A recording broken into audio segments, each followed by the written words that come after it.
Иргэдийн хурлын төлөөлөгч аймгийн засаг даргын орлогч Инхбаяр Тархтай уулзаад байна. Тэгэхээр шүлхийн өвчлөл бас Ховд аймагт бүртгэгдэж байгаа 3 сум шүлхийн голомт дотоо сумаар нэрлэгдээд байгаа энэ цаг үед иргэдийн зүгээс нэг асуултыг илүүтэй сонирхож асууж байна. Ялангуяа аймаг орон нутгийн удирдлагууд бас энэ олон улсын тээврээ яг энэ үед яагаад зогсоохгүй байгаа юм бэ? Ингэх шаардлага байгаа юу гэсэн зүйлийг яриад. За олон улсын тээврийн тухайд бол за өмнө явж байгаад бол сая хөдрийн тээвэр бол зогссон байсан.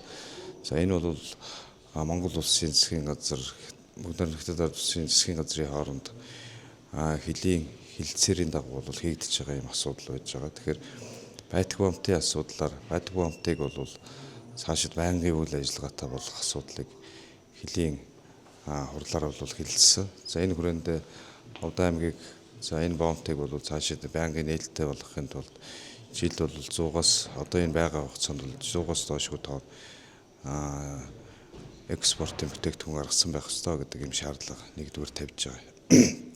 За энэ хүрээндээ бол бас бид бүхэн бол хөлийн тээврийг бол хийгдэж явж байгаа. За халдвар хамгааллын тухайд бол мэдээж бол за цоохор нуур, за наадлын Алтаа сумын цаатлын улаан үзүр, за Алтаа сумын пост байж, за Манган сумын пост, за энэ бичгтийн пост, за Мянган сумын пост гэдэг нийтдээ бол 5 постыг дамжаад бол за хариуцлага халдварлалтын үйл ажиллагаа бол хийгдэж явж байгаа. Бид бүхэн бол мал эмнэлгийн ерөнхий газар бол мал эмнэлгийн за мэргэжлийн хүмүүстэй ярьсны үндсэн дээр бол хариуцлага халдварлалтуудыг хийгээ явсны үндсэн дээр бол тээвэрлэлийг цааш нь үргэлжлүүлж болж гинэ гэдэг асуудлыг шуурхай штабын хурлаар бол хуралдаа шийдвэрлсэн асуудал байна. Tips Mining компани болоод Оцог хаданд үйл ажиллагаа явуулж байгаа уул уурхайн компани байгаа. Энэ хоёр компани ер нь аймаг орон нутагт ер нь татвар төлж хамтарч ажилд юм уу гэсэн зүйлүүдийг бас их хөндөгдөж ярьдаг. Тэгэхээр эдгээр хоёр компанитай өнөөдрийн байдлаар Ховд аймаг гэрээ байгуулсан зүйл бий юу?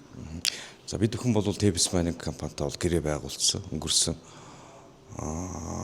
жил байгуулагдаад энэ жил бол Tips Mining бас ялгаа байхгүй. Гаргасан таван тутамдаа бол бас яг ялгаа байхгүй. Тодорхой татваруудаа юу дэмжлэгүүд аймаг орон нутгийн хөгжлийн санд бол дэмжлэгээ өгөө явагдаж байгаа. За Оцог хаданд байгаа уурхаа бол за ер нь бол үйл ажиллагаа үйлдвэрлэлийн хувьд бол харьцангуй бол бага уурхаа. Тийм учраас бол бид бүхэн бол аймагтай бол татан авч бол юу гэдэг тодорхой нийгмийн хариуцлагын хүрээнд бол тийм дэмжлэг үзүүлэх асуудлыг хийгээгүй. За Алтаа сумтай бол гэрээ хийгээд Алтаа сумд бол жилд яг бол бодитоор 200 сая төгрөгийн дэмжлэг үзүүлдэг юм байлаа. За үүнээс гадна нийгмийн хариуцлагын хүрээнд бол тухайн барлаг баг за бусад сум орон нутгийн хэмжээнд байгаа олон нийтийг хамарсан болон залуумцсан асуудлын тухайн урд нь бол санхүүгийн дэмжлэг өгөө явдгаа гэдэг ийм зүйлийг бол хэлж байсан.